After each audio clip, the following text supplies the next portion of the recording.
जय जगन्नाथ सांग मानी ओडिया सुख संसार चैनल को आपण को बहुत बहुत स्वागत। मेष राशि एप्रिल मे जून यही 3 मास भितर आपण जीवन में कौन परिवर्तन होगाकू जाउछि। एही 3 मासर ग्रह गुड़ाक आपण को कि शुभ फल प्रदान करुछंती, आपण कौन रही ताहा मु आपनको एही वीडियो माध्यम रे जणेबी। एही वीडियो मेष राशि वाले 3 मासर मासिक राशिफल वीडियो अटे। यहाँ आपण अर्थात एप्रिल मे जून यही 3 मास होगाकू जाउथबा परिवर्तन कौन ताहा ही मु आपनको जणेबी। आपणकर सप्तम घर मालिक शुक्रदेव शुक्रंक माध्यम रे जना पड़ी थाए आपणकर विवाह एई वर्ष हब कि नाही एवं ता सह शुक्रंकर स्थिति अनुसार आपन दाम्पत्य जीवनटा किपरि रहिबो ताहा ही जना पड़ी थाए। देखो शुक्र आपणकर 12तम घरे एबे रहिछंती किंतु 25 एप्रिल शुक्र राशि परिवर्तन करिवे। 25 एप्रिल को शुक्र राशि परिवर्तन करी आपणकर लग्न राशि रहिबे एवं सप्तम घर को दृष्टि पकेबी। आपणकर दाम्पत्य जीवन वर्तमान जहाँ भी टेंशन चलुची कारण शुक्र 12तम घरे रहिबा दाम्पत्य जीवन गड़बड़ ही करिथंती एवं राहुंक सह रहिचंती। तेणु आपण चिंता करंतुनी 25 एप्रिल पर आपणकर दाम्पत्य जीवन रे थिबा समस्या गुड़ाक धीरे धीरे समाप्त हेबाकू लागिबो एवं 19 मे को शुक्र आपणकर द्वितीय घर को आसीबे। जेबे आपणकर द्वितीय घर को आसीबे शुक्र अर्थात वृष राशि रे गोचर करिवे किंतु आपणकर द्वितीय घर को आसीबा शुक्रंकर आपणक पे बहुत बढ़िया। आपणकर बैंक बैलेंस बढ़िबो, आपणकर स्वामी स्त्री भितर प्रेम आहुरी बढ़िबो, दुई दाम्पत्य भितर जहाँ भी कली झगड़ा होता ताहा दूर हबो एवं प्रेम स्नेह रहिबा सह गोटे खुशीर सह आनंदर सह आपणकर सांसारिक जीवन आपण बितेबे। एवं गुरु लग्न रे रहिछंती, गुरु लग्न रही किंतु मे मास गुरु राशि परिवर्तन करी आपणकर द्वितीय घर को आसीबे। आसीबा 10म घरे दृष्टि पड़िबा भाग्य रे बड़ परिवर्तन हेबो। आपणक पई मे मास परे भाग्य रे हठात किछि बड़ परिवर्तन देखिया को पाइबे। आपणकर कैरियर बनिबो, चाकरी मिलिबो। वर्तमान मध्ये आपणक पई बहुत बढ़िया रहिछि। आपणकर भाग्याधिपति होउचंदी गुरुदेव। गुरुदेव लग्न रहिबा एवं द्वितीय घर को मध्ये जिबा आपणक पई गोटे शुभ फल ही अटे। एवं गुरु जेबे तृतीय घर को जिबे तो सेते बेले आपणक पई टिके डिफिकल्ट हे पारे, आपणकर सुख सौभाग्य रे टिके कमी आसी पारे केबे जून मास परे। किंतु वर्तमान एप्रिल मे जून यही 3 मास आपणक पई बहुत बढ़िया रहिछि। आपणकर कैरियर बनिबो एवं 10म घरे दृष्टि पड़िबा गुरुंकर बिजनेस रे आपण मालामाल मध्ये हेई पारंती। आपणकर बिजनेस टा ग्रो करिवो एवं बहुत सारा टंका पैसा आपण कमेबे। शनि मंगल एक साथ रहिछंती 11तम घरे। शनि मंगल एक साथ रहिबा कौन होइते ना गोटे अंगारक दोष मध्ये लागि थाए, माने आपनकर स्वास्थ्य जनित समस्या मध्ये देखा दबो।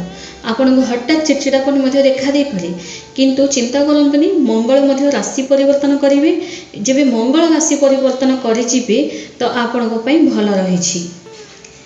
एवं मंगल 23 एप्रिल को राशि परिवर्तन करिवे। 23 एप्रिल जाए आपणकर मुंड विंधा जनित समस्या कहीं आपन किछि कहिले माने चिड़चिड़ हवार समस्या आपन को देखा दबो कारण अंगारक दोष लागि थाए।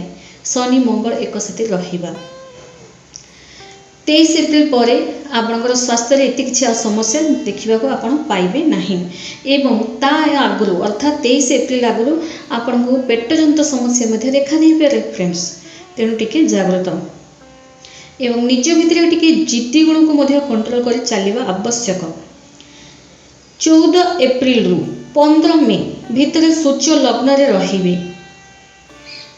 जो माने विद्यार्थी अछंती ध्यान से सुनंतु 14 एप्रिल रु 15 मे भितर सूर्य लग्न रे रहिबे। एपरि स्थिति वर्ष को थरे ही आसी थाए। सूर्य लग्न रहिबा जो माने रिसेंटली पास आउट हेइछंती ताको पई बहुत बढ़िया जॉब पे फॉर्म पकांतु। आपणकर जॉब निश्चित भाव में लागिबो, आपन को जॉब मिलिबो ही मिलिबो कारण वर्ष को थरे ही एमिति स्थिति आस्ते एवं से स्थिति अनुसार जदि आपण परिश्रम करिवे लाभ ही लाभ देखिया को पाइबे। 14 एप्रिल 15 मे भितरे आपण को पई बहुत बढ़िया रहिछि विद्यार्थी माने एवं जो माने जॉब पे चेष्टा करछंती गवर्नमेंट रिलेटेड जदि किछि काम करछंती प्रमोशन रो माने आशा रखिछंती आपण निश्चित भाव में 14 रु 15 मे भितर 14 एप्रिल रु 15 मे भितर आपको सबकि मिल, कारण सूर्य लग्न रहा बहुत आपको सुख सुविधा बढ़ावा सह समाज गोटे भल ना मान सम्मान मिलता है। विद्यार्थी यहाँ बहुत बढ़िया समय 14 एप्रिल रु 15 मे एवं 14 एप्रिल आगुरी किसी एत भल ना, तेणु जो मैंने जहाँ भी विद्यार्थी अच्छा किसी सब्जेक्ट चेंज करवा विद्या को नहीं जहाँ भी डिसीजन नेबा आपण 14 एप्रिल पर करवा आपण भल। 15 मे रु 15 जून सूर्य द्वितीय घर रे सेटा आपण भल रही। 15 मे रु 15 जून मंगल 11तम घरे शनि सह रही। 23 एप्रिल को मंगल 12तम घर को आसीजे। गोटे कथा ये ध्यान से शुणु, 23 एप्रिल को जब मंगल 12तम घर को आसवे जून गोटे जाए रे, अर्थात 1 जून जाए मंगल 12तम घरे ही रे एवं मंगल 12तम घरे रहा आपण एत किसी भल ना, आपणकर टिके शत्रु मध्य देखा दे पारती। तेणु 1 जून जाए किसी समस्या आपणकर लाइफ को आसीपे। 23 एप्रिल पर आपण को से स्वास्थ्य जनित समस्या लोके आपण को हैरान कला भाया समस्या देखा दे पारे। 1 जून पर मंगल पुणी लग्न रे तापर सबकि भल हो। एवं जो मैंने लव रिलेशनशिप अच्छा 14 एप्रिल पर आपण लव रिलेशनशिपटा भल रही। आपण बह करने को चाहूँगी निज लवमेट सह तो 14 एप्रिल पर कथा उठातु, तेबे जे आपको किसी गोटे भल खबरटा आप शुणा पाइबे। कारण सूर्य देव उच्चर रहा सबकि मिलता है फ्रेंड्स।